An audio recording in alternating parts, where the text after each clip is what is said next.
Abad Hashem, on reprend donc la Torah 12. On fait le sillon aujourd'hui, merci Hashem, de la Torah 12 du côté Moharan. On était dans pleine explication du Maaseh de Rabba Bachana. Et on était arrivé, donc, ce fameux démon qui était en train de sauter d'une bête à l'autre sur les deux ponts de Syr. D'accord. On a dit que le mot Dona, qui était la base, le fleuve, le nom du fleuve, en fait, ça représente c'est un nom qui veut dire la Syr. Donc, il était sur des ponts de Syr, il sautait d'une bête à l'autre. Il avait 2 verres de vin dans les mains et on avait dit qu'il passait le vin d'un verre à l'autre et qu'il n'y avait pas une goutte qui tombait par terre. Et quand elle a vu ça, la reine des démons, elle a tué ce démon-là. Et on est arrivé, nous, à l'explication. L'explication, on a été que cette dimension de sauter d'un côté de l'autre du pont, de passer une fois à droite, une fois à gauche, c'était que le Tana Kadosh, le Tzadik Elion, lorsqu'il a dévoilé sa Torah chez BLP, d'accord, lorsqu'il a dévoilé la Torah orale, eh ben, on l'a fait tomber à certains moments donnés dans la pureté de ses intentions. On l'a fait comme l'épaisseur d'un cheveu tomber un petit peu dans le côté gauche. Donc ça, c'est quand il saute du côté droit vers le côté gauche sur le pont. Et donc, il tombe donc dans des intentions qui sont moins pures dans son étude, qui va donner la place à ce que lorsque nous, on va étudier la Torah après, ben, qu'on va pouvoir avoir un combat dans notre étude de la Torah, de pouvoir croire que le Tana, ce qu'il dit, c'est Emet, que tout ce qui est marqué dans la Torah, c'est Kodesh Kodashim, que la Torah, elle est pure, que le Tana, il est pur. Donc, c'est notre combat à nous de pouvoir choisir après dans la Torah, de vouloir étudier les Shem Shamaim, ou Chad Veshalom, que ça puisse augmenter, que Dieu nous en préserve notre Gahava, et nous transformer en démons juifs, que Dieu nous en préserve, Shem Mishmor. Et donc, on a vu que le Tana, quand il tombe dans le côté gauche, comme lui, il est tellement attaché à la Gdusha, il est tellement attaché au côté droit qui représente la Gdusha, la pureté des intentions, etc. Tout de suite, immédiatement, il ressaute comme un pont de cire sur lequel il ne peut pas rester, sur le côté droit. D'accord. Et on a dit, c'est quoi le tikkun? Et ainsi de suite, droite, gauche, parce qu'à chaque fois, il est obligé de retomber. Tout ça, pourquoi? On avait dit, pour amener l'abondance dans le monde, pour amener la paresse dans le monde, le shefa dans le monde qui se trouve du côté gauche. Alors, c'était quoi la réparation? La réparation, on avait dit que justement, il avait 2 verres de vin dans les mains. C'est quoi ces 2 verres de vin dans les mains? Là, on ne parle plus du Tana. On parle maintenant, on parle du Tzadik, que le Tzadik, il a 2 manières de pouvoir réparer la Torah du Tana et cette Torah qui est partie en exil. On a dit que c'est les verres de vin. Les verres de vin, ça représentait quoi? Ça représente 2 niveaux, en fait, deux niveaux de la Torah.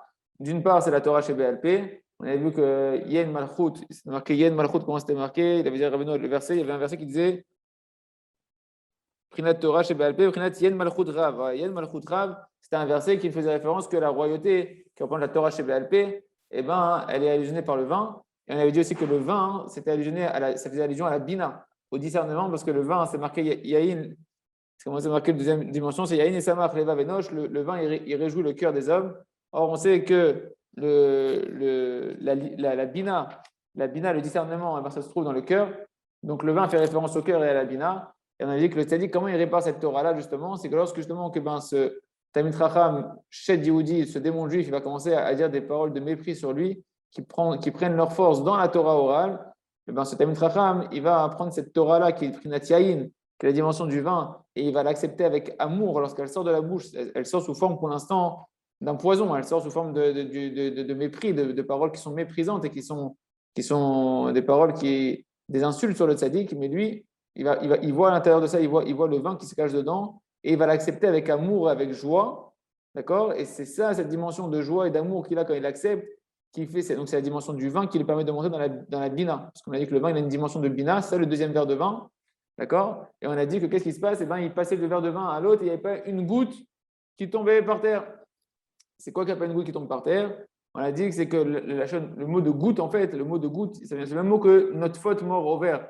Notre faute, ça voulait dire que ça dégage une bonne odeur dans Shir Hashem, on avait vu, une bonne odeur de la Torah orale des deux côtés. Que lorsque le Tana, lorsque le Tzadik, il fait ce travail-là, il arrive à ramener les bonnes odeurs de la Torah à la fois de celui qui l'a enseigné, donc du Tana, et les bonnes odeurs de celui qui est en train de l'étudier, que maintenant, la Torah, elle redevient une étude qui peut être étudiée de manière, l'Eshem Shamem, de manière pure. C'est ça le mot, notre faute. On avait dit que donc, grâce à ça, Morek Mehai Lehai, quand il verse le verre de vin d'un endroit à l'autre, on avait dit que Morek, ça vient du mot, et on est ici, Yarok.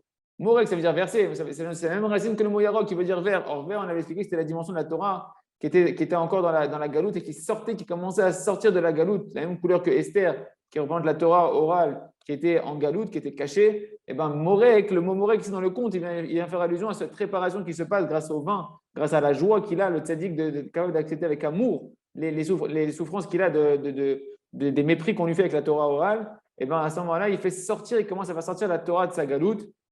Donc c'est ça, Morek Mehai, chez Amshir, Kav Yarok Mehai. Donc il permet de sortir ici la fameuse ligne verte. C'est la dimension de ce qu'on avait vu avec Abraham et ses élèves. Donc Vayarek, ça voulait dire justement le début de la réparation de la Torah orale qui rentre dans le côté Chavatset Asharon, la rose qui était de couleur verdâtre. D'accord. Et Chanichav, ça représente les élèves d'Abraham Avinu qui sont l'aspect du chesed, qui montre qu'Abraham, c'est la capacité du tzaddik d'accepter avec chesed, avec amour et avec joie les souffrances qu'on lui fait. C'est ça qui fait sortir la Torah orale. Mais Zechibuk, ça c'est la dimension de Chibuk. Chez Kabel Be'ava et Tardiva Vesmar Vesurim, qu'il accepte avec amour les persécutions qu'on lui fait, qui se réjouit des souffrances. Et grâce à la Torah, la Shrina, qui est la Torah chez Be'alpé, on prit notre Chibuk, elle rentre dans la dimension de l'enlacement, mais prit notre Tani Chavatzelet, dans la dimension de je suis la Chavatzelet, Yeruka Kachavatzelet, c'est-à-dire que la Torah devient verdâtre, l'aspect verdâtre spirituel verdâtre, comme la Chavatzelet chez Achibuk Bishlumut, que l'enlacement il se fait parfaitement, c'est-à-dire qu'on commence à réparer l'union que la Torah est censée faire normalement entre les âmes d'Am Israël et Akadosh Baruch Hu, à travers les Tanaïm qui les ont enseignés, etc. Ça commence à se réparer et on est arrêté là hier en disant que le mot Chavatzelet, il vient du mot Chavuya Betzilo. Chavuya Betzilo, c'est-à-dire qu'elle s'abrite à son ombre. Et c'est la dimension un peu justement de l'enlacement. Quand tu enlaces quelqu'un, c'est comme si tu l'abritais sous l'ombre de tes bras, et c'est la dimension de la Chavatzelet, d'accord? Donc c'est vraiment la dimension de l'enlacement, donc du début déjà de la proximité qui est censée être amenée par la Torah entre nous et Akadosh Baruch Hu.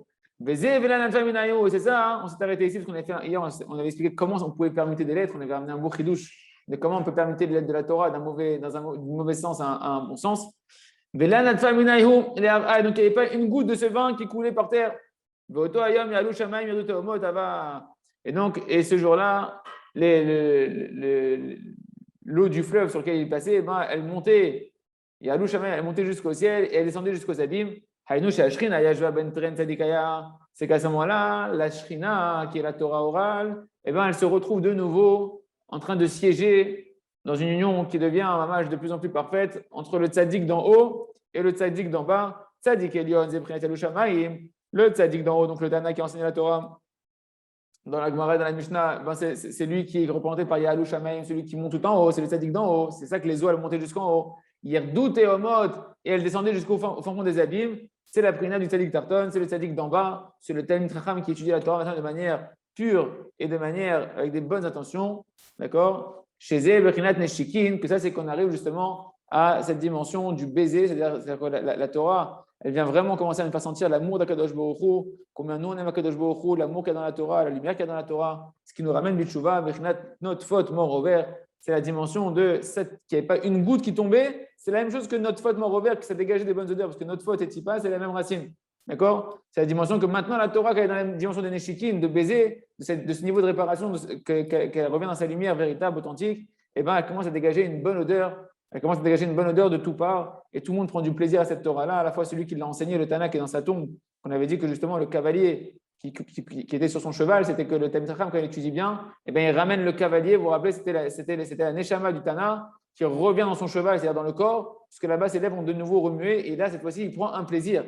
Il prend un plaisir, contrairement que quand dans le conte c'était marqué Velo Yachille, que le démon, il courait lui aussi sur la muraille, vous vous rappelez, et que le cavalier, il ne dépassait pas le démon. Et on avait dit, Velo Yachile, comme il avait interprété Rabbeinu, Velo Yachile, il avait dit, c'est-à-dire que le Tana, il ne supportait pas en réalité lorsque le Talmid Chacham étudie sa Torah de manière avec de la gahava et de l'orgueil.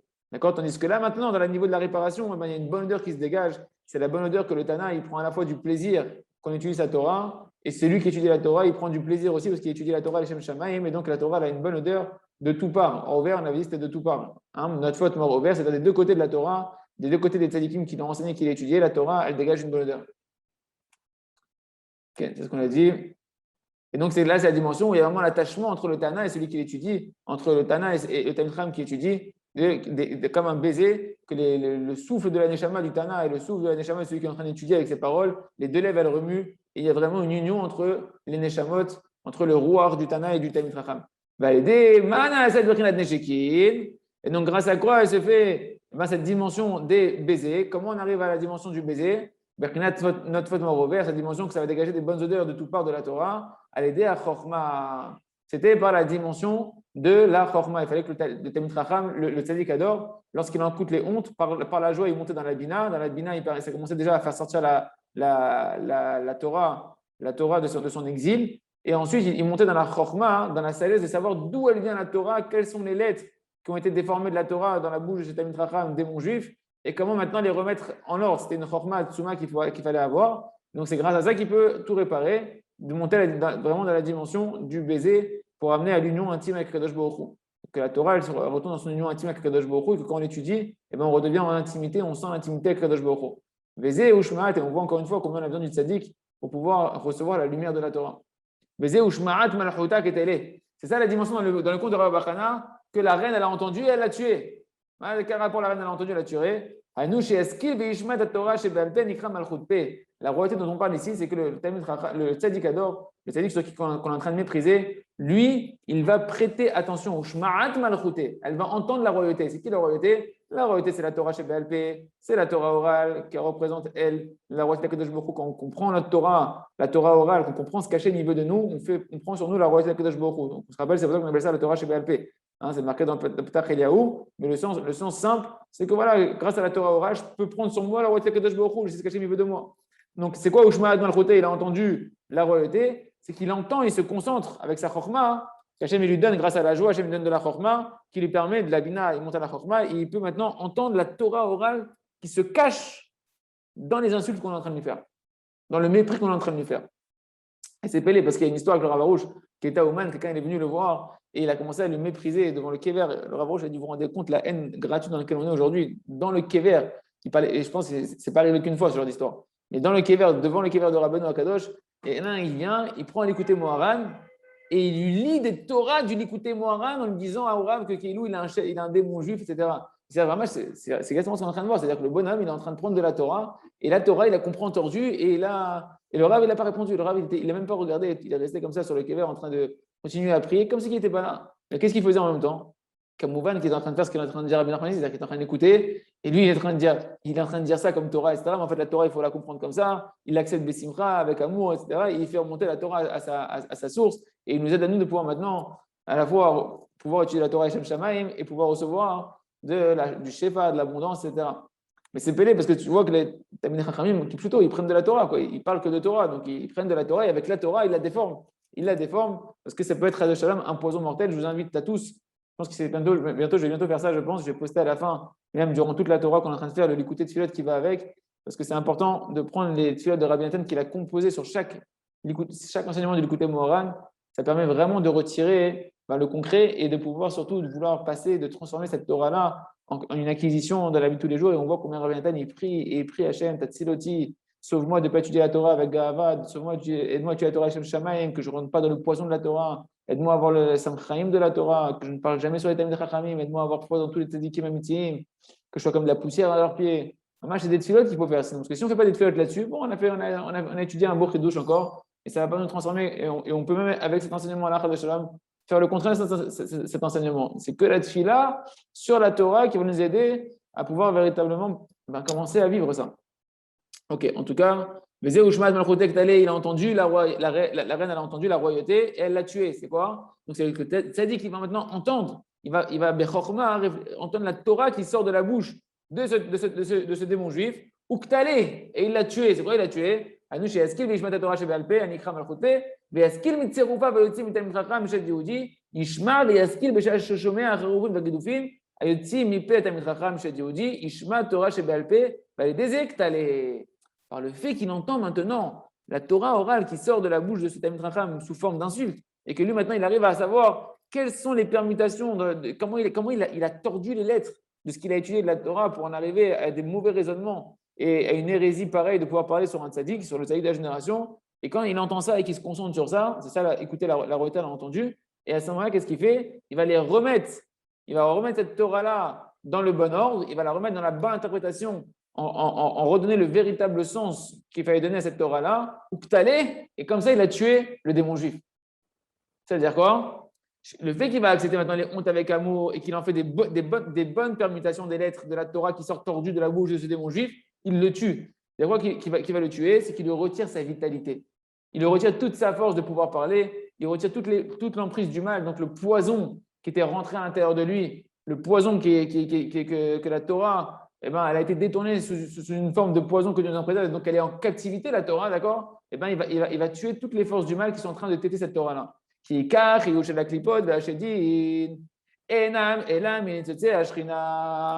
c'est un grand principe que l'essentiel de la vitalité des forces du mal et des clipotes, des écorces, de toutes les forces du mal, d'accord, on les appelle des écorces. Pourquoi des écorces? Parce qu'une écorce, c'est quelque chose qui enveloppe de manière extérieure quelque chose qui est intérieur. Et en réalité, les forces du mal ne sont qu'une écorce superficielle. C'est jamais la réalité. Même nous, quand on se voit, quand on fait Cheshbon Hanefesh et qu'on voit qu'il y a du mal qui est passé par nous dans la journée, des pensées, des paroles, des actions qui n'étaient pas comme il fallait, c'est pas nous, c'est l'écorce. C'est une écorce qui nous enveloppe, qu'on appelle le Yetzer Hara, mais qui n'est pas notre intériorité. Notre intériorité, c'est la Neshama. La Neshama, elle est Théora, elle reste toujours Théora. Il suffit juste d'enlever l'écorce, d'enlever les plûchures, de faire Teshuvah et de dévoiler la Chayut intérieure qui est notre Neshama. Et ça, elle est éternelle. Et ben, c'est pareil pour d'autres choses. Les forces du mal, elles prennent vie en venant téter, en venant comme une sangsue qui vient maintenant se mettre autour de quelque chose de quoi elle peut se nourrir, et elle va téter pour avoir de la vitalité de là-bas. Et si tu lui enlèves sa vitalité, elle meurt. D'accord? L'écorce n'a de vitalité que lorsqu'elle est attachée à la source de la vie qui est le fruit qui est en dessous. Et bien pareil, le Talmud Chacham, jusqu'à présent, il avait de quoi, les forces du mal, elles avaient à travers ce Talmud Chacham de quoi pouvoir s'attaquer au tzaddik, par le fait que maintenant la Torah elle avait été étudiée de manière mal intentionnée avec une recherche des honneurs. Ben maintenant, on va retirer le tzaddik par le fait qu'il va accepter tout avec amour. C'est-à-dire que lui, il va aller à l'opposé de la recherche des honneurs. Il va aller à l'extrême opposé de cette étude tordue que le Tzara essaie de nous faire rentrer, qui est d'étudier pour les honneurs. Lui, il va à l'opposé des honneurs. Il accepte la honte qui est complètement injustifiée. D'après ce qu'il est, le tzaddik, c'est injustifié qu'on lui fasse honte. Si on ne regarde pas le côté que Ravoni nous explique ici, c'est injuste normalement. Au niveau intellect humain, il n'y a aucune raison de le mépriser. Au contraire, on devrait lui donner toutes les honneurs. Et lui, il est capable, par amour pour Kadosh Baruch Hu, d'annuler complètement sa gahava, complètement la recherche des honneurs à Dassof. Comme ça, il est en train de tuer cette intention mauvaise qu'il y avait dans la Torah du rov des Talmidei Chachamim, et donc de sortir la Torah de la galoute et de retirer les forces du mal, de pouvoir s'absorber et avoir des forces de cette Torah-là. Parce qu'il faut comprendre que notre Torah, tant qu'on ne fait pas de chouva dessus, elle alimente les forces du mal. Tous les Hezbollah et les Hamas, etc., ils sont alimentés par la force de la Gdusha. Tant que nous, on ne fait pas de chouva, eh ben, toute la Gdusha, elle part chez eux, que Dieu nous en préserve, et quand elle va chez eux, eh ben, ça leur donne de la force. Mais dès que nous, on fait de chouva, dès qu'on arrive à retirer de là où ils puisent leur force, c'est fini. Ils n'ont plus de force, ils ne peuvent plus rien faire. C'est pour ça que c'est très important d'avoir tous les jours son lundi de des doutes. Parce que même si Khadajam, il s'est passé ce qui s'est passé, eh ben, tu peux tout réparer et tu nettoies et tu ne laisses pas ta vitalité partir chez les forces du mal. Parce que l'essentiel de la vitalité des écorces et des chédines, des démons, elle ne provient que des étincelles de la shrina. D'accord? Donc, c'est-à-dire, c'est chez le dibouré, limudo, chez la Tana. Donc, c'est les paroles du Tana, les paroles de la Torah orale qui sont rentrées dans les mauvaises intentions qui ont vitalisé, les mauvaises intentions du Talmud Chacham et des bons juifs, qui ont vitalisé en fait les forces du mal.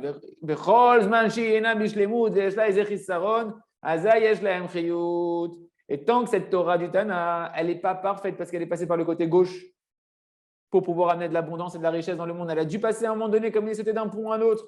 Elle a dû passer par un côté gauche. Donc cette Torah, elle est devenue comme l'épaisseur d'un cheveu, imparfaite à un certain endroit. Tant qu'elle a ce côté imparfait, elle peut donner la place à ce que quand on va l'étudier l'eau leshem shamaim, pas d'une manière pure, et ça donne des forces aux forces du mal. Le tzaddik, parce qu'il est en train de faire, il répand la Torah de la ramener bishlemuta. Il nettoie toute l'emprise du mal qu'il y a sur elle. Il est en train de nettoyer et de rendre la Torah qui avait été donnée de manière en passant un petit peu par la gauche, de manière très subtile, il va la ramener complètement du côté droit. Il va l'amener complètement du côté droit, c'est-à-dire que quand on va étudier la Torah, on va pouvoir étudier les Shem Shamaim, et la Torah elle va être complètement retournée dans sa nature originelle. Et donc, il n'y a plus de place aux forces du mal de pouvoir venir s'abreuver de cette Torah-là pour pouvoir faire ce qu'elles font, Chaz v'Shalom.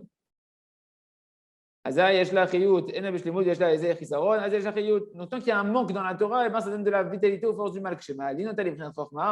Mais lorsque le tzaddik maintenant il va prendre la Torah et il la monte au niveau de la Chorma, chez Sham Ikar Binyana, que c'est la base essentielle de la construction de la Torah, donc chez Nivret Bishlemut, lorsqu'elle va être reconstruite de manière parfaite, la Torah, donc elle va être, le tzaddik qui va maintenant reconstruire la Torah du Tana et il va la ramener à Mamash à sa perfection. Il faut comprendre que le tzaddik il arrive à ça parce que toute sa vie, il étudie les Shem Shamaim.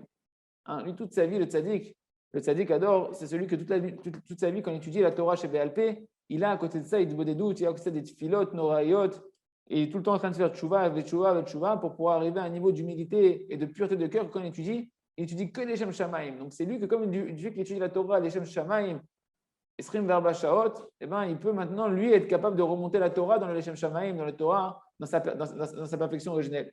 Et grâce à ça, il tue le démon juif. En faisant ça, il tue le démon juif.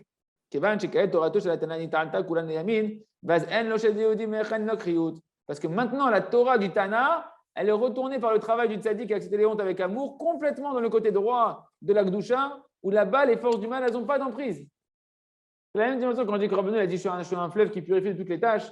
Il y a une dimension, lorsqu'on est mamage dans la Gdusha Be'atzma, quand on retourne dans la Gdusha Be'atzma, les forces du mal, elles n'ont plus d'emprise. Tout se nettoie là-bas et là-bas, les forces du mal, elles ne peuvent pas rentrer là-bas. C'est ça que l'importance quand on travaille sur la Emouna qu'il n'y a que Akadosh Baruch Hu, il y a Akadosh Baruch Hu, il est que Rachamim, Akadosh Baruch Hu, il est que Chesed, Shakol et Tova. Quand tu montes véritablement dans cette dimension là-bas, tout se nettoie. Là-bas, les forces du mal, elles n'ont pas d'emprise. C'est pour ça que la fameuse Ségoula de Rabbi Chaim Vologine, l'élève du God de Vilna, dans Nefesh HaChaim, qui dit qu'une Ségoula noraïde pour annuler toutes les rigueurs qu'il y a sur toi, etc. C'est quoi les rigueurs? C'est l'emprise des forces du mal. Il te dit que tu penses de ta tête qu'il n'y a aucune autre force qui est dans ce monde-là, Enod Milvado, hormis Akadosh Baruch Hu. Si tu arrives à remonter dans le côté droit, c'est-à-dire dans la Gdusha Be'atzma, chez Shrak Akadosh Baruch Hu, là-bas tout se purifie. Ça, celui qui sait faire ça, c'est le tzaddik de la génération. Donc, et du fait que maintenant il perd sa vitalité, ce Tamid Racham là, parce qu'il n'a plus sur quoi s'agripper, il n'a plus sur quoi s'attraper, et ben, il perd sa vitalité et il n'a plus la force de pouvoir continuer à parler sur le tzaddik des mauvaises paroles. Comme c'est marqué, Te alamna sifte shaker adovrot ala tzaddik atag begava vavuz. Elles vont se taire les lèvres du mensonge qui parle sur le tzaddik avec mépris et orgueil en le méprisant. Et ça, au passage, une petite parenthèse, il y a 2 ans, quand le Rav Baruch a perdu la parole, chez Rabbi Omori était à Ouman à Rosh Hashanah, juste après la tournée qu'on avait fait en France, on est arrivé à Rosh Hashanah et le Rav, quelques jours avant Rosh Hashanah, il a perdu la parole, les gars, il ne pouvait plus parler. À Rosh Hashanah, c'était quasiment impossible de le comprendre, il disait un mot sur truc, et même il s'est réveillé un matin, il ne pouvait plus parler Birchal. La seule chose qu'il avait à dire, c'était Toda. Il disait, je dis que merci. Et à Rosh Hashanah, il nous a dit qu'on m'a dévoilé dans le ciel. Il y a un tzaddik qui est venu me voir en rêve et il m'a dit pourquoi tu as eu ça? Parce que tu as un koach hadibour, tu as une force de la parole extrêmement forte. Une force de la parole, c'est dans la capacité à être entendu par le monde pour diriger les gens dans le monde. Et tu dois diriger les gens dans le monde d'arrêter de parler sur le tzaddik begava vavuz. Il a cité ce verset-là. Le tzaddik est venu le voir en rêve. Et il a dit ce verset-là, t'es à l'amna si t'es shaker. Elles vont devenir muettes les langues du mensonge. Et on t'a rendu muet pour que toi tu apprennes le monde à devenir muet. Et le Rav, tout de suite, il a commencé à instituer dans la yeshiva et partout de dire étudier de halachot de la Shonara tous les jours. C'est ce qu'on fait sur le groupe aussi, qu'on envoie tous les jours d'une halakha de la Shonara. Parce que, et tout ce que le Rav est en train de faire aujourd'hui, de nous enseigner, de faire une demi-heure pour l'Am Israël, pour que l'Am Israël revienne bitshuva. Sur quel tchouva il parle le Rav essentiellement? Qu'il y ait de l'amour gratuit dans l'Am Israël, qu'on arrête la haine gratuite, d'arrêter de parler les uns sur les autres, d'arrêter de parler sur un frère juif, même sur un goy, mais la plupart du temps sur un Yehudi, et la plupart du temps sur un Tamid Chacham, et la plupart du temps sur un tzaddik. Et Kipchuto, c'est ce que le tzaddik est venu lui dire à Rav Arush, l'amna sifte shaker.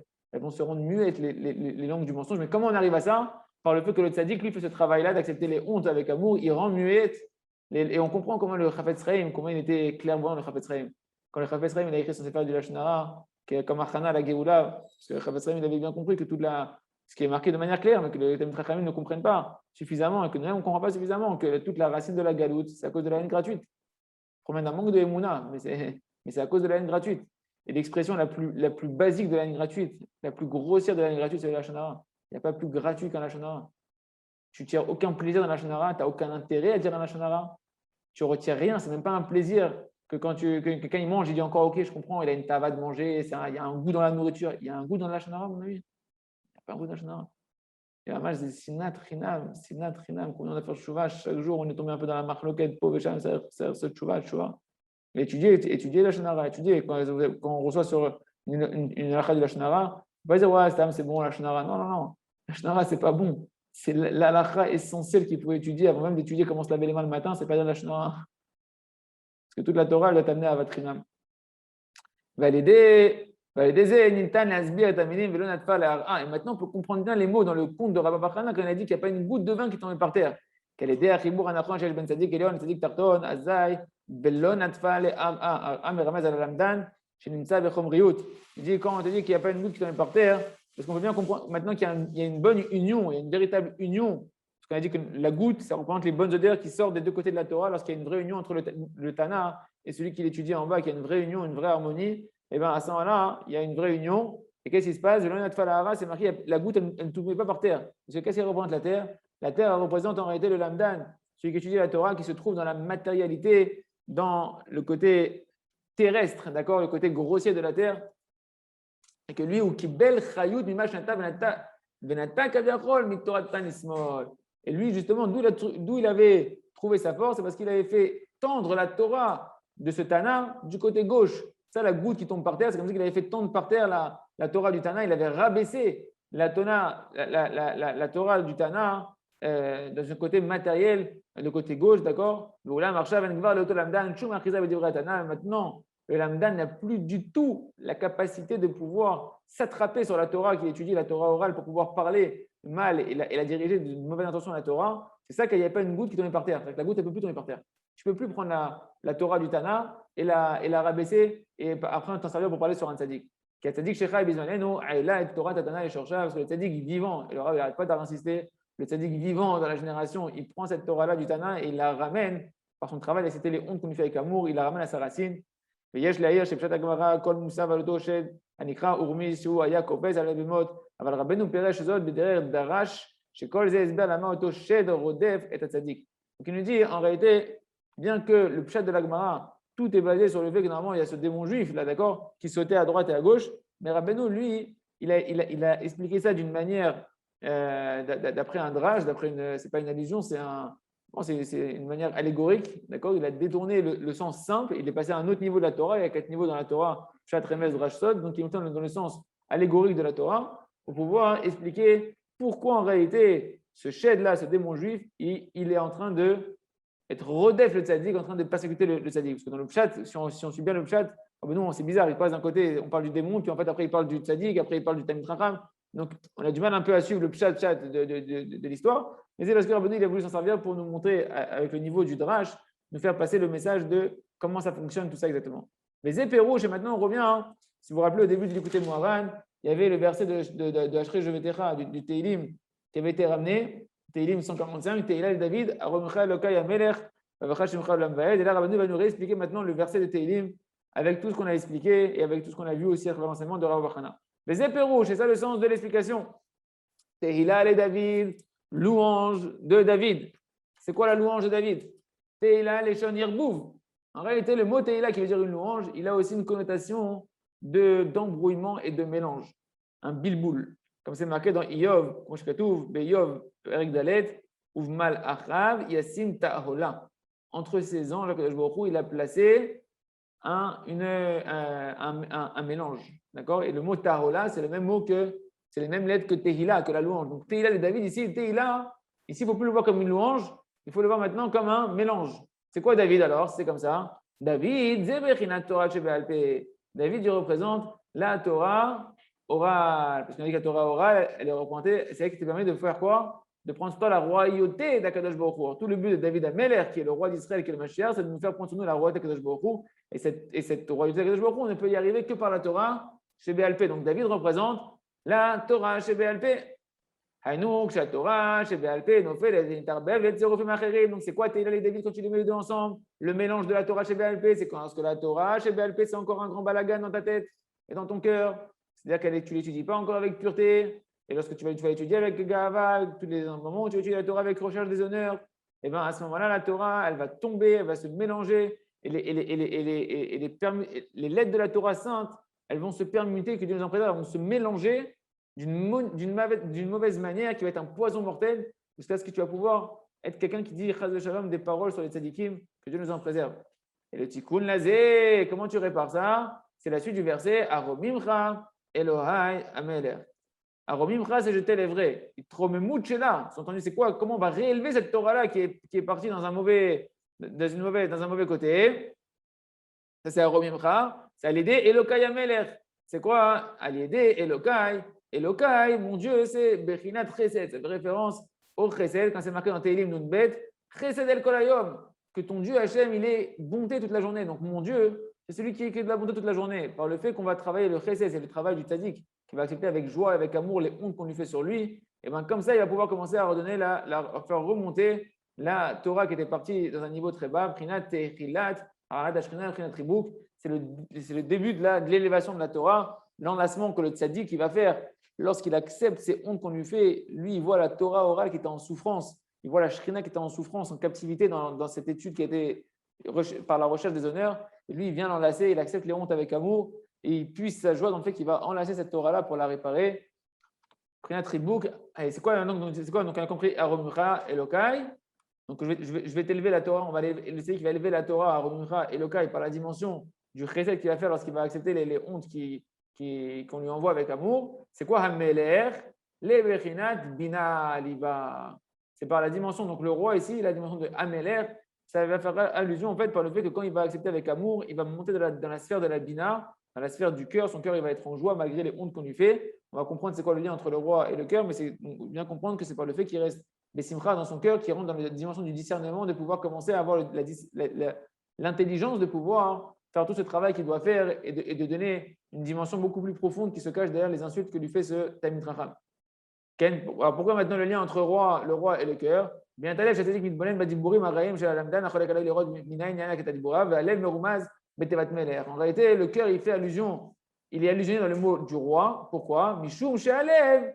Parce que le cœur, d'accord, il a pour mission metafket banefesh danu begouf adam moshkadu nefesh kiteheta. Le cœur d'un homme, c'est lui qui va diriger en réalité tout le nefesh de tout le corps d'un homme, d'accord?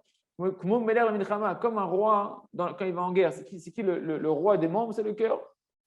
Le cœur, tout passe par le cœur. Et le nefesh, il est dans le sang. Le sang, il va dans le qui dame ou un nefesh. C'est marqué car le sang, c'est le nefesh.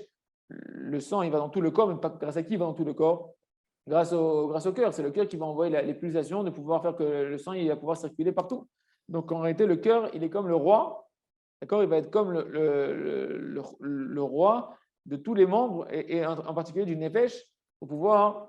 Donc ce qui est important pour nous, c'est que le mot ici maintenant roi, Romcha Elokai Ameler, donc le mot roi, il fait référence au cœur qui fait référence à la bina, qui est l'acceptation dans la joie en fait, quand le tzaddik dans son cœur, il est simcha des hontes qu'on lui fait, c'est comme ça qu'il peut faire remonter la Torah qui était en captivité. Comme c'est marqué dans Sefer Yetzira, qui a lève ou à Melech Moshe le Kol Ha'Evarim. Donc le cœur, c'est le roi de tous les membres. La Torah, le Bina, lève, Melech, Azaï, Va'avarecha, Shimcha. Et la suite du verset, c'est que maintenant qu'il a fait tout ce travail-là, le tzaddik, et bien véritablement, pour comprendre la suite du verset, Aromecha Elokai Melech, Va'avarecha, Shimcha, L'Olam Va'ed, Hachem, je pourrais louer ton nom à tout jamais. Haïnu Achakar, Ma'alet, ta Torah, Shebal Peh, Brinat Chochma.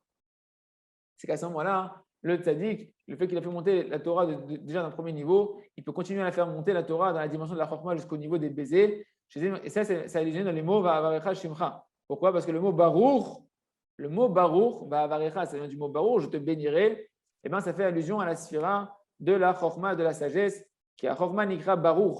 La Chokhmah, on l'appelle bénédiction. Hachem Ribouy Debir Ka'an. Parce qu'au nom du fait qu'il y a une multiplication des brachot, parce que dans la sphère de la Chokhmah, en réalité là-bas, sortent toutes les abondances de la Chokhmah. Comme Rabbeinu l'a dit, Ani Nachal Novea, Mekor Chokhmah, je suis un fleuve jaillissant, source de sagesse, parce qu'en réalité, la sagesse, c'est elle qui comprend à l'intérieur d'elle toutes les bénédictions. La véritable sagesse, c'est l'humilité, la Emouna, Akadosh Baruch Hu, et en elle, elle comprend toutes les brachot, d'accord, une personne qui a de la chorma, eh ben, elle a toutes les brachot qui viennent automatiquement, la vraie chorma, toutes les brachot qui viennent avec elle.